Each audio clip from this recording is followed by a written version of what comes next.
सृष्टि के रचना में उनका सहयोगी थी आदि शक्ति, जो सती के रूप में बाद में उनकी धर्मपत्नी बनी। और भगवान शिव ने उस सती को, अपने धर्मपत्नी सती को भी त्याग कर दिया था। आखिर ऐसा क्या हुआ था कि भगवान शिव सती का त्याग कर दिया? इस कथा में यही जानेंगे। हरि अनंत हरि कथा अनंता, कहीं सुनहि बहु विधि सब संता। गोस्वामी तुलसीदास जी श्री रामचरित्र मानस में बाल कांड के दोहा नंबर 140 से ऊपर इस चौपाई को लिखा है। अर्थात हरि अनंत है, हरि कथा उनसे भी बड़ा, उनसे भी अनंता है। मैं और आप क्या जानते हैं और क्या कहते हैं, क्या सुनते हैं, यह कोई मायने नहीं रखता। इस ब्रह्मांड में बहुत ही छोटा सा ज्ञान है जो आपके पास है, मेरे पास है। आज मैं एक ऐसी कथा आपसे बात करने वाला हूँ जो सृष्टि के रचनाकार हैं भगवान शिव, और उस रचना में, उस सृष्टि के रचना में उनका सहयोगी थी आदि शक्ति, जो सती के रूप में बाद में उनकी धर्मपत्नी बनी। और भगवान शिव ने उस सती को, अपने धर्मपत्नी सती को भी त्याग कर दिया था।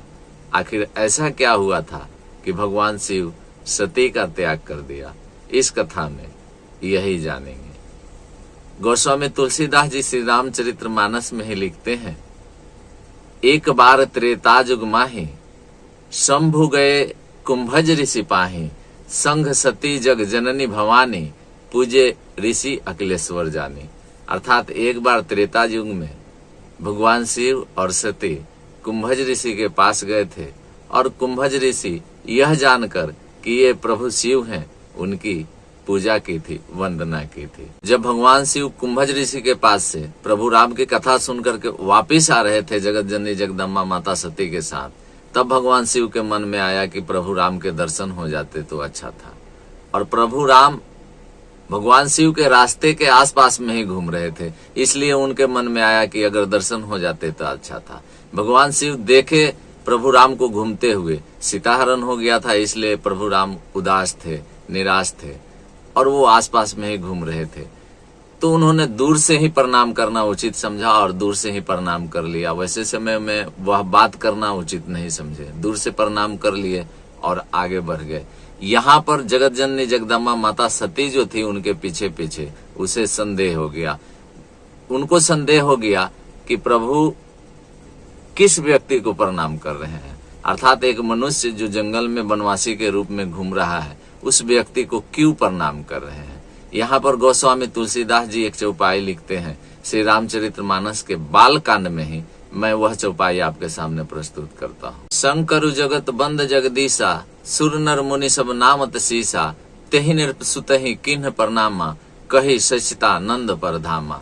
अर्थात शिव जिसके सुर नर मुनि सब प्रणाम करते हैं, वह एक वनवासी को, नृपसुत को प्रणाम किए और सचितानंद कह रहे हैं। यह संदेह सती के मन में आ गई, और सती के मन में जब संदेह आ गई तो एक दोष लग गया।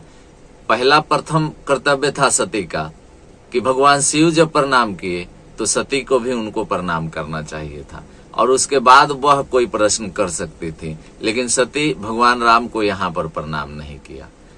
भगवान शिव जान गए सती के मन में कोई संदेह है, कुछ कहना चाहती है, तो उन्होंने पूछा कि सती बोलो, क्या कुछ कहना चाहती हो? तब सती बोली सकुचते हुए कि प्रभु आप जिस व्यक्ति को प्रणाम किए हैं, आप जिस वनवासी को प्रणाम किए हैं, वह तो रो रहा है, और आप किसी को प्रणाम नहीं करते हैं, तो फिर उस वनवासी को प्रणाम क्यों किए हैं? भगवान शिव कहे कि भगवान राम है, मेरे हृदय में वास करने वाले हैं, वह चर और अचर में वास करने वाले हैं, वह सब कुछ है, मेरे सब कुछ है, इसलिए मैं उनको प्रणाम किया हूँ। मैं एकमात्र व्यक्ति भगवान राम ही हैं जिनको मैं प्रणाम करता हूँ इस सृष्टि में, और कोई है नहीं। सती को यहाँ पर संदेह हो गया। ये दूसरा गलती सती जी की है कि भगवान शिव के बातों पर भरोसा नहीं की।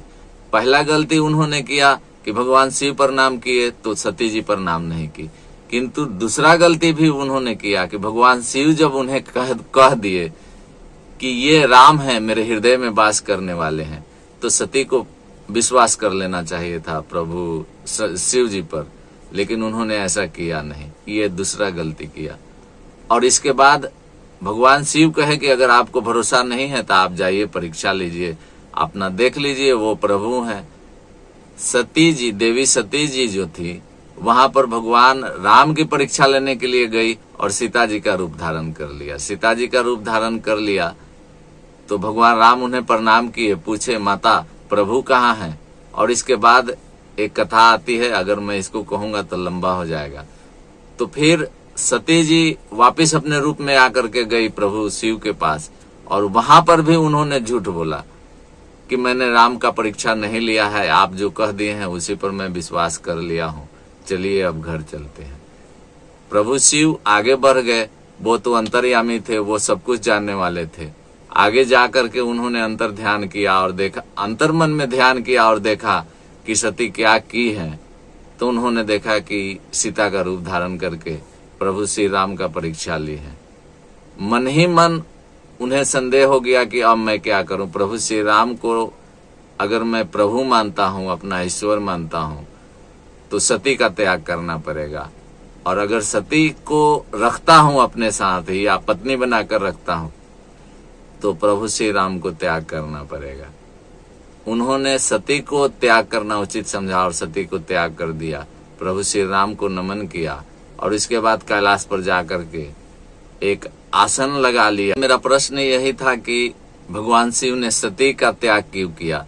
तो इसका उत्तर बिल्कुल साधारण सा यही है कि भगवान शिव के बातों पर सती ने विश्वास नहीं किया और सीता के रूप धारण करके राम जी की परीक्षा ली। इस कारण से भगवान शिव ने सती का त्याग कर दिया। अब मुझे इजाजत दीजिए, अगले वीडियो में फिर मिलेंगे। ओम नमः शिवाय।